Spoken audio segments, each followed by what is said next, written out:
Channel पे आप सभी का स्वागत है। आज हम फिजिक्स का चैप्टर नंबर 1 में कुछ है नहीं, उसको आप खुद ही पढ़ सकते हो, ठीक है।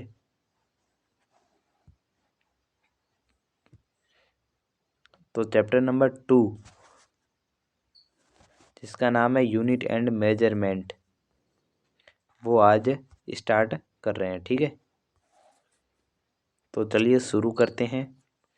यूनिट मतलब इकाई और मेजरमेंट मतलब मापन, तो ठीक है।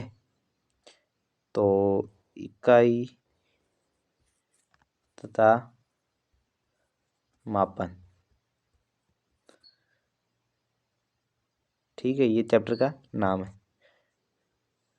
तो हम पहले मापन करेंगे तो सबसे पहले हम पढ़ लेते हैं भौतिक राशियाँ, ठीक है। भौतिक राशियाँ किसे कहते हैं? Physical quantities.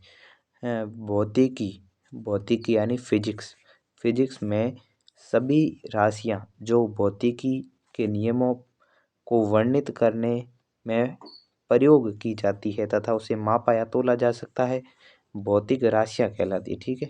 डेफिनेशन समझो कि जो फिजिक्स है उस फिजिक्स में वे सभी राशियाँ, ठीक है, वे सभी यूनिट्स जिन्हें जो फिजिक्स के रूल है यानी फिजिक्स के नियम है, उन नियमों को वर्णित करने में प्रयोग की जाती है। मतलब उनको बताने में, उनको दर्शाने में उसका प्रयोग किया जाता है। और तथा जिन्हें मापा या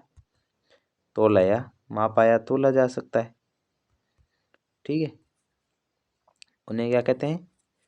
भौतिक राशियाँ कहते हैं, ठीक है। हाँ, मतलब ये चीज़ आप समझ लो कि भौतिक राशियाँ किसे कहते हैं। ये मतलब आपके दिमाग में बैठ जाना चाहिए। यहाँ से कोई क्वेश्चन तो पूछेगा नहीं कि भौतिक राशियाँ किसे कहते हैं, ठीक है। बस कंसेप्ट क्लियर होना चाहिए आपका, ठीक है। तो फिजिक्स में जो फिजिक्स के रूल एंड रेगुलेटर्स, मतलब फिजिक्स के रूल के मतलब जो नियम है उनका पालन करें और उनके जो वर्णित करने में प्रयोग की जाती है। मतलब फिजिक्स में जो राशियाँ हैं उनको मापने या तोलने में जिसका उपयोग किया जाता है, भौतिक राशियाँ कहलाती है, ठीक है। अब इनका वर्गीकरण हम करते हैं इनके आधार पे, ठीक है। थोड़ा मैं पेन का कलर चेंज कर लेता हूँ, कैसा है? सेम आ गया है। रुको रुको रुको, अब कैसा है? अब अलग है, ठीक है। दिशा के आधार पे भौतिक राशियों का वर्गीकरण हम देखते हैं। दिशा के आधार पे भौतिक राशियों को दो प्रकार के में बांटा है। ये बहुत इंपॉर्टेंट है, ठीक है,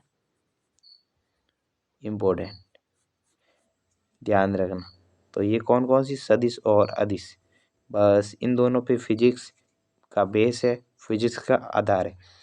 इसको हम बाद में पढ़ेंगे, मतलब नहीं, इसको तो ज़्यादा, इसमें कुछ है ही नहीं, तो ज़्यादा कुछ पढ़ना ही नहीं है।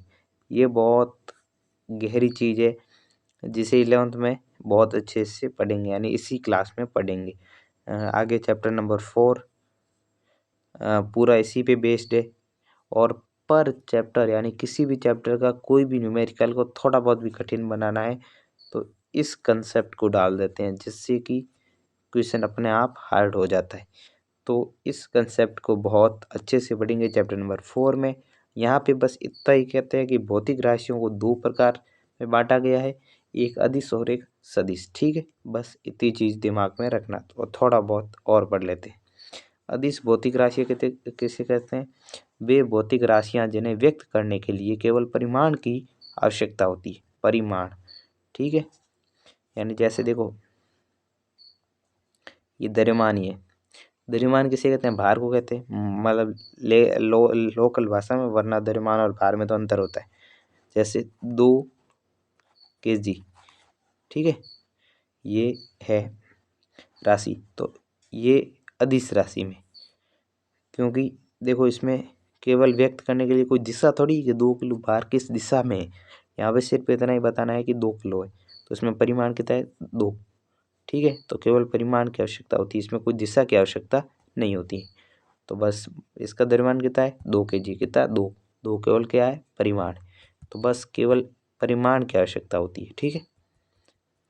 इसमें दिशा की आवश्यकता नहीं होती, पहले ही बोल देता हूँ, ठीक है। दिशा की आवश्यकता नहीं होती, उन्हें अदिश भौतिक राशियाँ कहते हैं, जैसे द्रव्यमान, आयतन, समय इत्यादि, ठीक है। चीज एकदम पूरी क्लियर है तो कमेंट में थम्स अप दिखा दो, ठीक है। एकदम पूरी क्लियर होनी चाहिए, कोई भी डाउट नहीं बचना चाहिए, ठीक है। अभी तक हमने क्या पढ़ा कि जो भौतिक राशियां हैं वो दिशा के आधार पे 2 प्रकार की होती है, ठीक है, सदिश और अदिश, ठीक है।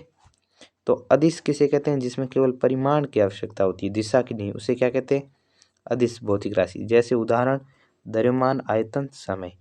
इस बार के अर्धवार्षिक में ये क्वेश्चन आया था, राशियाँ मतलब दे दी और पूछा है इनमें कौन कौन सी सदिश है और कौन सी अदिश है, आप छांट के लिखो, ठीक है। 2 नंबर का क्वेश्चन था, तो जिन बच्चों को पता था उन्होंने अच्छे से कर लिया। तो आप ध्यान रखो, जैसे यहाँ पे 3 एग्जाम्पल मैंने दे दिए, द्रव्यमान, आयतन और समय, तो ये तीनों ध्यान रखना, तीनों क्या है अदिश। आगे आगे सदिश भौतिक राशियाँ किसे कहते हैं, वे भौतिक राशियाँ, ठीक है। आप कोई नोट बना रहा होगा तो उसे प्रॉब्लम होगी, ठीक है, तो फिर वो अच्छे से बनाए। वे भौतिक राशियाँ जिन्हें व्यक्त करने के लिए परिमाण के साथ साथ दिशा की आवश्यकता होती है तथा बीज गणितीय नियमों का पालन करे, ऐसी राशियों को सदिश राशि कहते हैं, ठीक है। ऐसी राशियों को सदिश राशियाँ कहते हैं। क्या क्या देखो, इसने क्या कहा, परिमाण तो हमें चाहिए पर परिमाण के साथ साथ दिशा भी चाहिए, ठीक है। परिमाण के साथ साथ दिशा चाहिए। और एक और चीज़ है, इस चीज़ के बारे में इस चैप्टर में आपको, और यहाँ पे मैं ज़्यादा एक्सप्लेन नहीं करूँगा बीज गणितीय नियमों का, इसका नियम हम चैप्टर नंबर 4 में बात करेंगे, ठीक है। तो इस बीज गणितीय नियमों को आप अपने दिमाग से भूल जाओ, बस इतना सा यहाँ पे याद रखो कि बीज गणितीय नियमों का पालन करना चाहिए। पर इसको हम एकदम विस्तार से कौन से चैप्टर में पढ़ेंगे, चौथे चैप्टर में पढ़ेंगे, ठीक है। तो बस यहाँ से बस एक बात ही ध्यान रखनी। आगे इसने क्या कहा, सदिश राशि की परिभाषा में आप देखो कि 2 चीज़ें इसने कही कि दिशा, परिमाण चाहिए और दिशा चाहिए, ठीक है। जैसे विस्थापन है तो दूरी और विस्थापन 2 चीज़ें आप पढ़ेंगे चैप्टर नंबर 3 में, और मैं आप यहाँ पे आपको थोड़ा सा बता देता हूँ, ठीक है, कि दूरी किसे कहते हैं। जैसे कोई आदमी यहाँ से खड़ा है तो यहाँ से यहाँ तक आया है, रुको, यहाँ से ऐसे चल गए यहाँ तक आया, ठीक है। तो इसने जो यहाँ पे तय की है वो इसकी दूरी है। तो दूरी, यहाँ इसकी दिशा ये है, यहाँ दिशा इसकी ये है, यहाँ इसकी ये है, यहाँ पे ये दिशा ये है, ठीक है। तो उसकी अलग अलग दिशा है। और अब ये तो हो गई इसकी दूरी। अब विस्थापन किसे कहेंगे, ये विस्थापन क्या होगा, विस्थापन एकदम इसकी सीधी न्यूनतम दूरी, ये बस ये दूरी है, ये इसका विस्थापन है। तो इसमें दिशा पता चल रही है कि ये दिशा है, इसमें हमें ये पता चल रहा है कि इसकी, ये व्यक्ति की ये दिशा है, ठीक है। और इसमें कोई पता नहीं चल रहा है कि इसकी क्या दिशा है, ठीक है।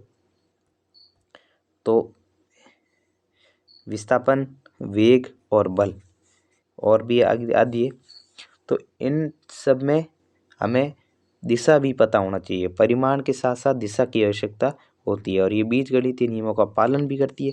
जब इसके जोड़ घटा होता है तब ये सब चीज़ें चैप्टर नंबर 4 में पढ़ेंगे, मैं पहले ही बता चुका हूँ, ठीक है। तो उसे क्या कहते हैं, सदिश राशि कहते हैं, ठीक है। सदिश समझ आ गई, जिसमें परिमाण के साथ साथ दिशा की जरूरत हो, दोनों चीज़ों के साथ साथ बीजगणितीय नियमों का पालन करती हो, तो मतलब इनको सदिश राशि कहते हैं। आगे देखो, आगे अब दिशा के आधार पे हम समझ लिए कि 2 प्रकार की होती है, सदिश और अदिश। सदिश किसे कहते हैं, अदिश किसे कहते हैं, जिसमें केवल परिमाण की आवश्यकता हो, दिशा की नहीं। सदिश किसे कहते हैं, जिसमें परिमाण और दिशा दोनों की आवश्यकता होती हो और साथ ही बीज गणितीय नियमों का भी पालन करती हो, ठीक है। अब देखो अगली चीज़ है निर्भरता के आधार पे भौतिक राशियों का वर्गीकरण। निर्भरता के आधार पे मतलब दो प्रकार से हम बांट सकते हैं, ठीक है।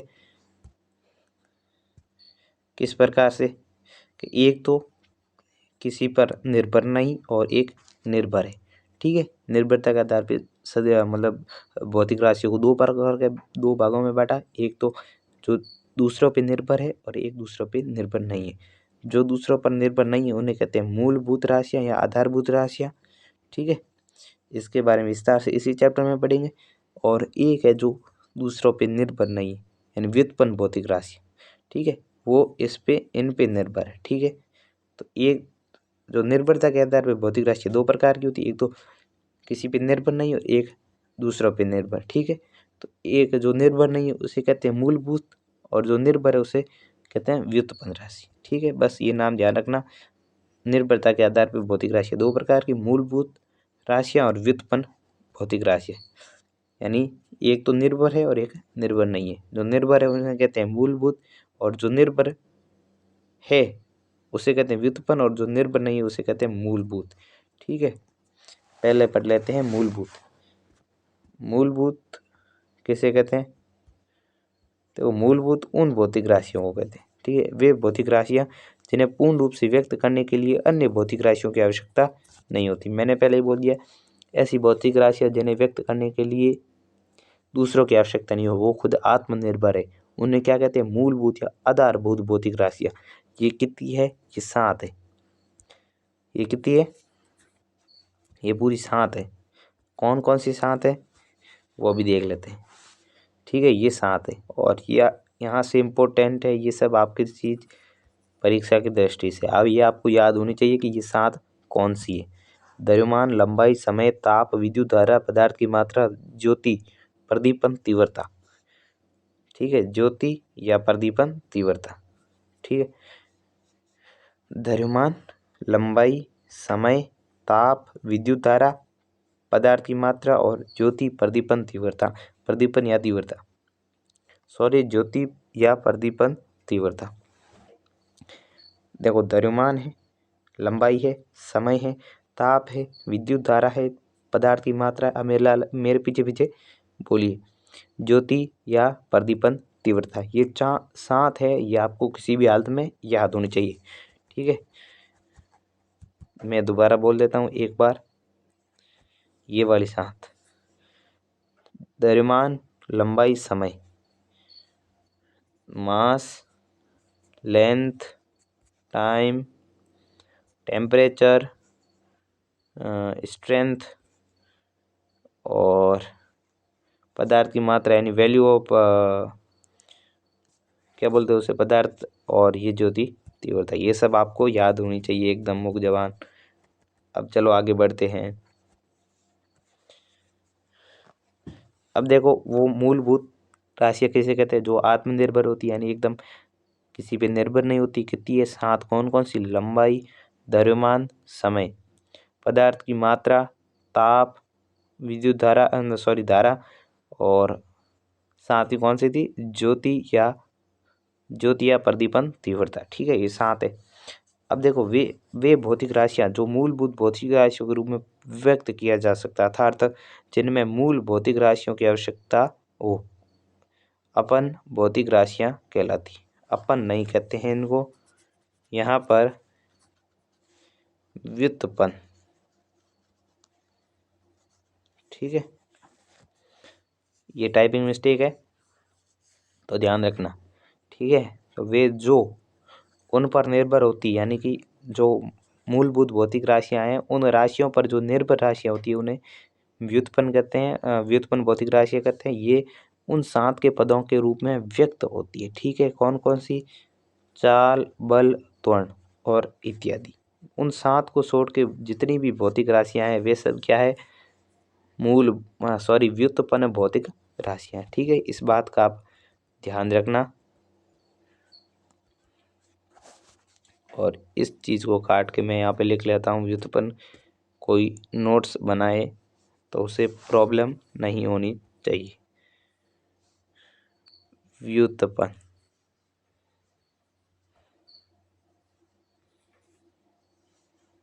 ठीक है। इसको पूरा रफ कर लेते हैं। यहाँ पे आ जाएगा तो यहाँ पे लिख लेते हैं, ठीक है।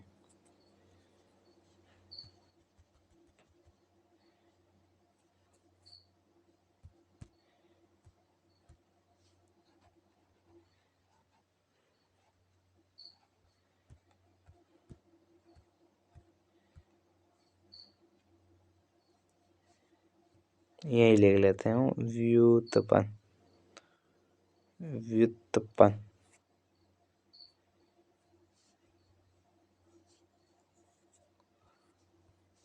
व्युत्पन्न भौतिक राशियां कहते हैं, ठीक है।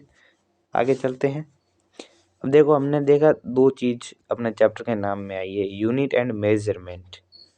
यूनिट यूनिट यानी राशियां, इकाई, जो भी कहो, उनके बारे में हमने पढ़ लिया, ठीक है। कि दिशा के आधार पर दो प्रकार की होती है, सदिश और अदिश। अदिश किसे कहते हैं? जिसमें केवल परिमाण की आवश्यकता हो, दिशा की नहीं, उसे अदिश कहते हैं। और जो सदिश किसे कहते हैं? जिसमें परिमाण और दिशा दोनों के साथ साथ बीजगणितीय नियमों का पालन भी करे, उसे सदिश कहते हैं।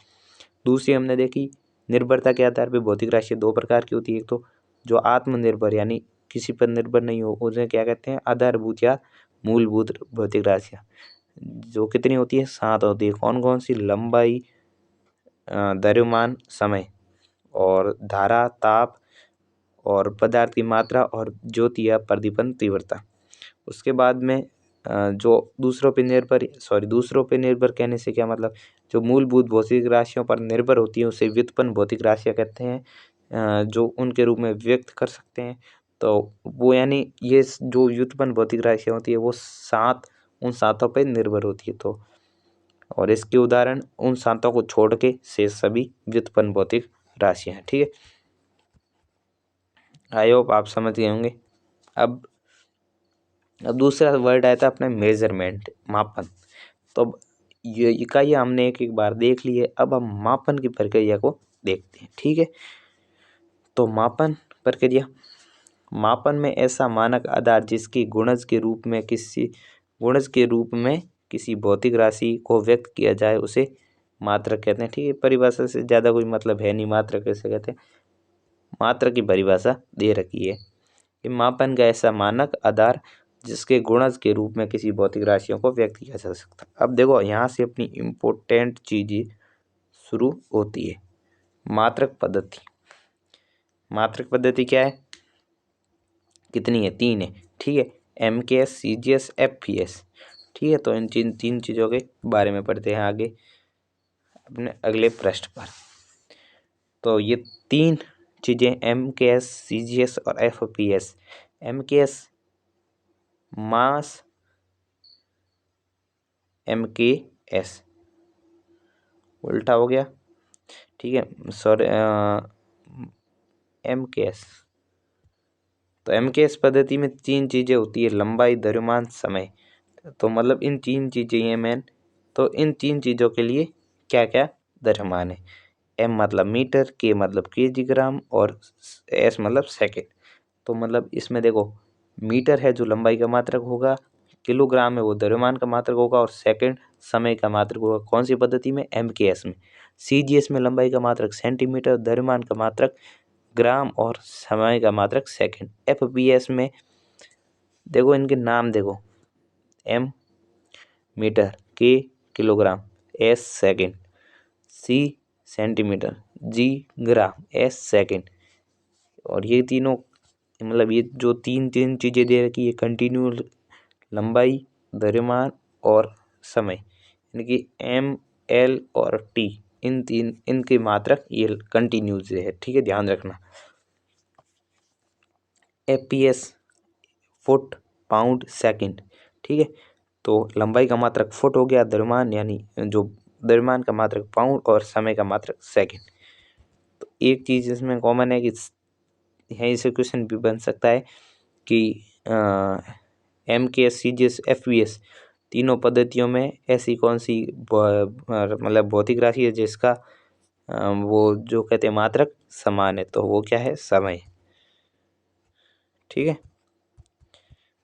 अब मात्रक कई प्रकार के होते हैं। तो जो मूल मात्रक होते हैं तो वे भौतिक राशियाँ मतलब मात्रक दो प्रकार से होते हैं, जैसे राशियाँ होती हैं उसी प्रकार मात्रक दो प्रकार के होते हैं। तो मूल मात्रक किसे कहते हैं? वे मात्रक जो मूल राशियों के मात्रक है उन्हें मूल मात्रक कहते हैं। ठीक है, आगे देख लो। अब मूल मात्रक कौन कौन से हैं? भौतिक जो मूल मात्रक कितने हैं? तो मूल मात्रक जितनी भौतिक राशियाँ उतनी ही मूल मात्रक है। और अब देखो उन सातों के मात्रक जो मूल मात्रक हैं वो क्या क्या है? द्रव्यमान का मात्रक केजी, लंबाई का मात्रक मीटर, समय का मात्रक सेकंड, ताप का मात्रक केल्विन, धारा का मात्रक एम्पियर, पदार्थ की मात्रा का मोल और ज्योति तीव्रता का कैंडेला। देखो केजी का मात्रक केजी, मीटर, सेकंड का एस, केल्विन का के, एम्पियर का ए, मोल का मोल और कैंडेला का सीडी। ठीक है, ये जो सारणी मैंने बनाई है ये आपको एकदम याद होनी चाहिए। इसमें दो चीजें हैं, एक तो 7 भौतिक राशियां दे दी जो आपको याद करनी है किसी भी हालत में, आज का होमवर्क है। 7 द्रव्यमान, लंबाई, समय, ताप, धारा, पदार्थ की मात्रा और ज्योति तीव्रता। ठीक है, और उनके मात्रक, द्रव्यमान का मात्रक केजी, लंबाई का मात्रक मीटर, समय का मात्रक सेकंड, ताप का मात्रक केल्विन, धारा का मात्रक एम्पियर, पदार्थ की मात्रा का मात्रक मोल और ज्योति तीव्रता या प्रदीपन तीव्रता का मात्रक कैंडेला। इनके प्रतीक केजी, एम, एस, के, ए, मोल और सीडी, ये सब नॉर्मल चीज़ें आपको एकदम चुटकियों में याद होनी चाहिए। आगे देखते हैं, और ये आज का मतलब लास्ट टॉपिक है। ठीक है, फिर ये कल देखेंगे पूरक कोण। व्युत्पन्न मात्रक, वे मात्रक जो व्युत्पन्न राशियों के मात्रक हो। ठीक है, जो व्युत्पन्न भौतिक राशियाँ हैं उनके मात्रक है उसे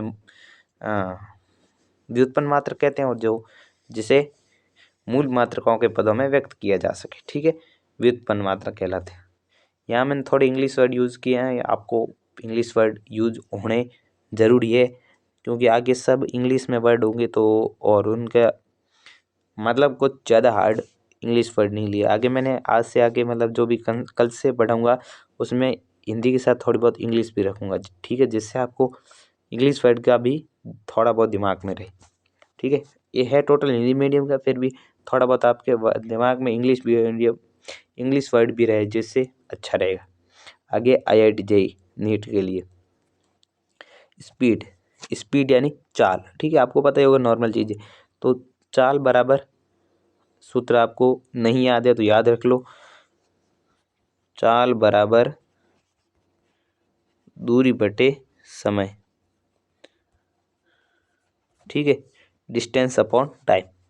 तो अब इसका मात्रक कैसे हम पता करेंगे? तो दूरी का मूल मात्रक क्या होता है?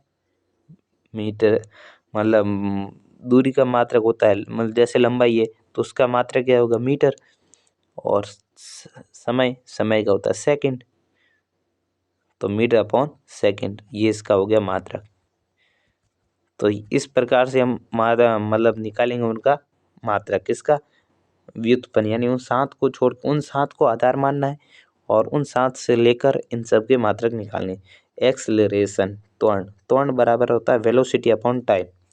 ठीक है, और वेलोसिटी बराबर होता है मीटर अपॉन सेकंड। क्यों? तो वेलोसिटी इक्वल टू होता है विस्थापन, क्या बोलते हैं उसको, डिस्प्लेसमेंट अपॉन टाइम। ठीक है, इंग्लिश में आप ज़्यादा कंफ्यूज हो रहे हो तो मैं बता दूं, त्वरण का हमें निकालना है तो त्वरण बराबर होता है वेग अपॉन समय। ठीक है, और अब वेग ही नहीं बता तो प्रॉब्लम हो जाएगी, तो वेग बराबर होता है विस्थापन अपॉन समय। ठीक है, तो जहाँ वेग है वहाँ पे ये रख लो, ये क्या है? एम अपॉन एम, क्या? मीटर। विस्थापन को लंबाई में मापते हैं, लंबाई का SI को गोली मारो बीच में पहली बार। जो मात्रक हमने लिया मूल मात्रक, वो उसका मात्रक क्या है? मीटर। समय का सेकंड। ठीक है, मीटर पर सेकंड। और ये तो हो गया किसका? वेलोसिटी है, वेग का आ गया। और ये भी टाइम का निकालना, टाइम दो इसके बट्टे में। ठीक है, तो ये उल्टा जाएगा तो मीटर और बटे में आ जाएगा सेकंड स्क्वायर। तो यही है, यहीं पे ये लिखा है मीटर सेकंड स्क्वायर, मीटर पर सेकंड स्क्वायर। ठीक है, अब आगे निकाला बल का, तो बल बराबर होता त्वरण इंटू द्रव्यमान, यानी मास इंटू एक्सेलरेशन। ठीक है, तो द्रव्यमान का होता है केजी, जो हमने पीछे देखा है, और त्वरण का भी निकाला था मीटर पर सेकंड स्क्वायर, तो ये होता है, और इसे न्यूटन भी बोलते हैं। ठीक है, ये आगे देखेंगे, इसका विशेष नाम है न्यूटन। तो न्यूटन क्या होता है, केजी मीटर पर सेकंड स्क्वायर। ठीक है, तो आज की वीडियो में बस इतना ही। एक बार इसको पूरे को रिकैप कर लेते हैं। हमने क्या देखा, आज के चैप्टर का नाम क्या है, यूनिट एंड मेजरमेंट, मात्रक, हिंदी में मात्रक एवं, तो मात्रक एवं मापन। हमने पहले मापन को बाद में पढ़ेंगे, पहले मात्रक के बारे में पढ़ा। तो पहले हमने पढ़ा भौतिक राशियों के बारे में। ठीक है, तो भौतिक राशियाँ क्या होती है, जो फिजिक्स में अपने जिन चीज़ों को मापते हैं या वर्णित करते हैं, तो उन्हें भौतिक राशि कहते हैं। भौतिक राशियों को दो आधार पे बांटा। पहला, दिशा के आधार पे दो प्रकार में, सदिश और अदिश। अदिश में क्या होती है, जिसमें दिशा की आवश्यकता नहीं होती, उसे अदिश कहते हैं, जिसमें सिर्फ परिमाण की आवश्यकता होती है। दूसरा सदिश, सदिश कैसे कहते हैं, जिसमें दिशा के साथ परिमाण दोनों और बीजगणितीय नियमों का पालन करें, उन्हें सदिश कहते हैं। ठीक है, उसके बाद हमने देखा कि निर्भरता के आधार पे भौतिक राशियों को दो प्रकार में बांटा। एक तो मूलभूत, और एक जो निर्भर करती है दूसरों पे, और एक जो दूसरों पे निर्भर नहीं करती है। तो जो निर्भर करती है, जो नहीं निर्भर करती, आत्मनिर्भर, उसे कहते हैं मूलभूत, यानी जो मूल है, जो किसी पे निर्भर करती नहीं है। ठीक है, तो वो होती है सात। सात कौन कौन सी, लंबाई समय, और लंबाई समय, ताप, दाब, सांतों के नाम मैं यहाँ पे लिख लेता हूँ, जो होती है लंबाई, द्रव्यमान, समय, ताप, धारा, ज्योति तीव्रता, और पदार्थ की मात्रा। ठीक है, तो ये सात होती है, और इन सात को छोड़ के जो सब है, वो सब व्युत्पन्न भौतिक राशियां हैं, जो इन सातों पर निर्भर करती। ठीक है, तो अब इनके आधार पे हम मात्रक पे आए। जो इनको माप सके वही मात्रक है, मतलब जो इनका मान होता है। ठीक है, तो जो मूलभूत राशियों के जो मूल मात्रा कैसे कहते हैं, जो मूलभूत राशियों के मात्रक होते हैं। ठीक है, मूल मात्रा कैसे कहते हैं, जो मूलभूत राशियों के मात्रक होते हैं उन्हें मूलभूत मात्रा कहते हैं। ठीक है, और मात्रक पद्धति MKS, CGS और FPS। ठीक है, ये पता नहीं यहाँ से हट गया, क्यों हटा। ठीक है,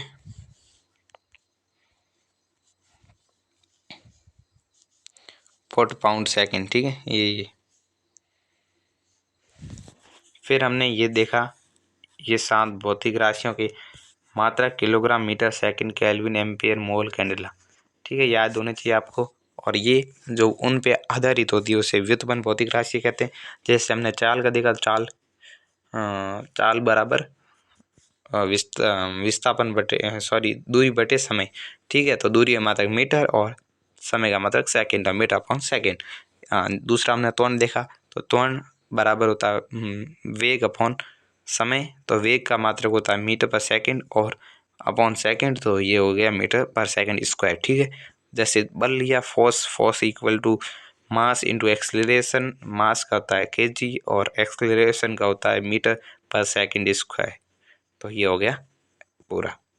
तो आज की वीडियो में इतने तक जुड़े रहने के लिए थैंक यू। अगले वीडियो में अगला पूरा कोण वाला टॉपिक देखेंगे, फिर विमीय सूत्र पे आएंगे, विमाओं पे आएंगे। तो ये विमाओं वाला टॉपिक इस चैप्टर के लिए बहुत इंपॉर्टेंट है। और फिर त्रुटि और एक दो टॉपिक, और फिर हम चलेंगे अगले चैप्टर पे, तीसरा motion in straight line. Thanks for watching this video. Next video मिलते हैं। Tata, bye bye, take care. और इस वीडियो को लाइक करो, चैनल को सब्सक्राइब करो और कमेंट